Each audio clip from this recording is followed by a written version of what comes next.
Hello there friends, welcome back to another episode of Generation Tech. My name is Alan. Today we continue our series that takes a look at lesser known starships from various Star Wars factions. So far we've covered the Galactic Empire, Galactic Republic, and the Rebel Alliance. Now it's time to move on to the Confederacy of Independent Systems. But before we begin guys, please don't forget to hit that subscribe and notification button down below so you don't miss out on the rest of our awesome content. And if you want to check out the rest of this series, we placed all of these videos in a playlist which we will link in the description down below.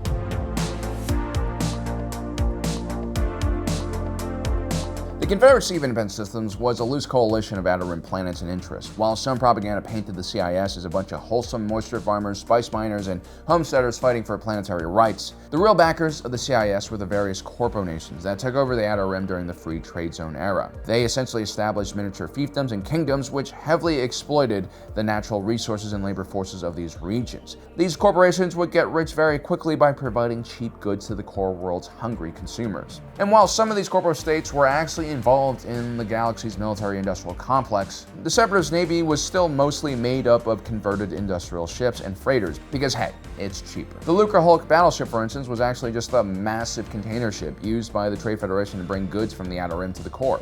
And that wasn't the only example of giant freighter ships being repurposed as warships within the CIS Navy. Something that took a very similar role to the Lucre Hulk was the DM-OMNI support vessel built by Horst and Kessel Drive Inc. This spherical-shaped ship was 1.2 kilometers wide and 900 meters long. It was primarily used as a corporate transport vessel before the war, and during the Clone Wars, it would carry multiple C-9979 landing craft, which in turn carried an army of battle droids, tanks, and other supporting vehicles planetside. The only defense on the DM-OMNI support vessel were point defense laser cannons and any droid fighters stationed on board. During the Battle of Umbara, a few clones inspired by Anakin Skywalker's takedown of the droid control ship during the blockade of Naboo pulled their own stunt. Using stolen Umbaran fighters, they managed to fly inside a DM-OMNI support vessel and destroy it from within.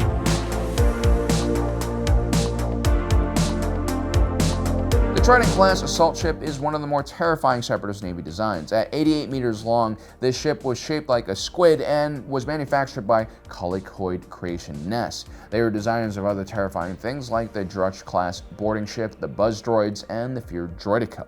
The TRIDENT-CLASS assault ship would fly in space, but it was more at home underwater as an assault vehicle.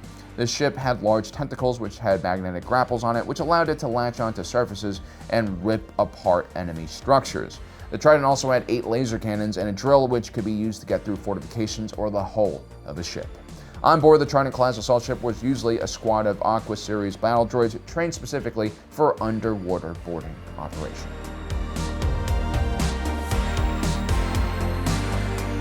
Not only did the CIS have a huge population disadvantage to the Republic, they also lacked military leaders. And so the CIS would also become one of the largest employers of mercenary captains and warriors from disgruntled anti-Republic factions. Cavic Toth was the head of a mercenary force known as the SABAOTH Squadron. He and his men pledged allegiance to Count Dooku. At the center of his fleet was the SABAOTH destroyer. These were several 100-meter-long capital ships armed with multiple turbo lasers and anti-capital ship batteries, along with several point defense laser cannons. The SABAOTH destroyer also carried a complement of 12 starfighters on board. These destroyers were a huge challenge for Republic forces during the Battle of Geonosis, and that was because they lacked any capital ships of their own. They only had Jedi starfighters and the Acclamator-class assault ship with them.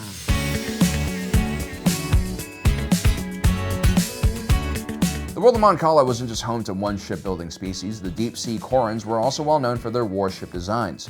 The Free DAC Volunteer Engineering Corps was responsible for producing the powerful Providence-class dreadnought and Subjugator-class heavy cruiser.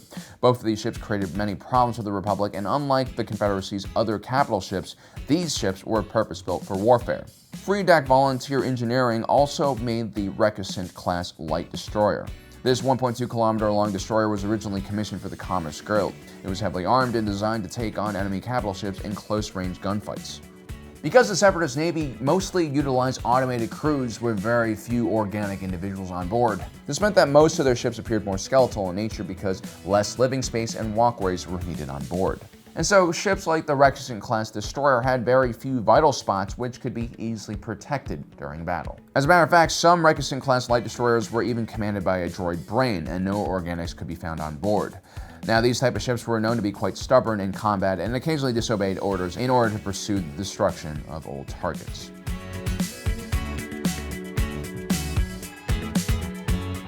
The Techno-Union was one of the leading heavy industry manufacturing companies in the galaxy. Through their subsidies, they produced the lion's share of the Separatist droid army, including their tanks and supporting vehicles. The Techno-Union, however, was not known for building large ships. They would usually contract that out to different shipyards. But one large warship that the Techno-Union did create was the kilometer-long Bulwark Mark I battleship. While the ship was armed with an assortment of ion cannons, turbo lasers, and your other usual weapon emplacements, it was really the armor and fortified hull that made this ship special. In close melees, the Bulwark Mark I could actually crash and ram right through enemy ships with minimal damage to its own hull. Towards the end of the war, the Bulwark Mark II was created, which was many times larger than the Mark I variant.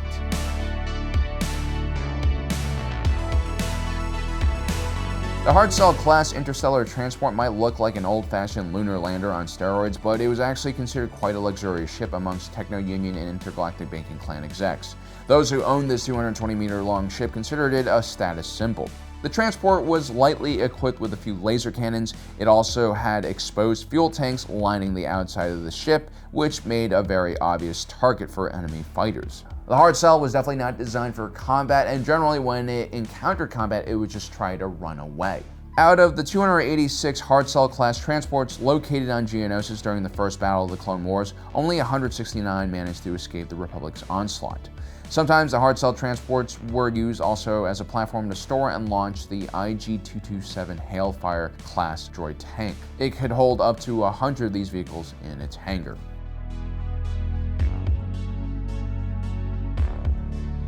Not much information is really known about the FANTAIL-class destroyer, but in my opinion, it clearly pays homage to the Starfleet with its ventrally mounted engine.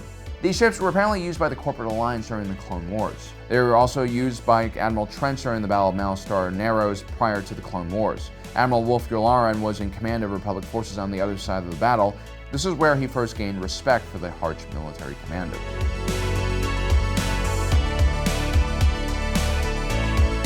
The YV-865 AURORE class freighter from Corellian Engineering Corporation made it onto our ugliest ship list, not only for aesthetic reasons, but because this ship was mainly used by the Zygerian slave empire as a slave ship. But this freighter was also used by the Mining Guild along with Banking Clan and other factions of the CIS who needed a smaller size freighter with a decent amount of cargo space. The ship was relatively robust like most Corellian designs, but featured just 2 medium laser cannons and a grappling turret for latching onto minerals.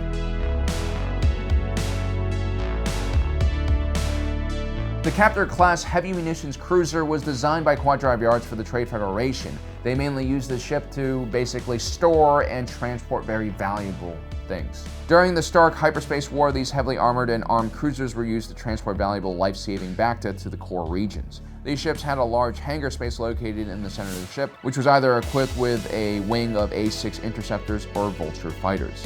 Like most ships in the CIS Navy, the CAPTOR-class heavy munitions cruiser was also capable of deploying and holding massive amounts of battle droids on board.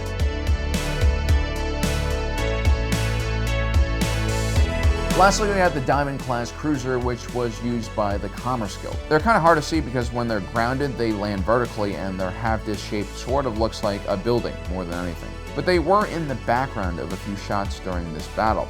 The ship was designed to quickly deploy up to 600 OG-9 homing spider droids or 2400 DSD-1 dwarf spider droids, which is actually a lot of stuff for only a 200-meter-long ship to hold. But the ship was only armed with 2 laser cannon batteries, which meant that the Diamond-class cruiser avoided combat at all costs. And during the Battle of Geonosis, their main job was to ferry troops off-world.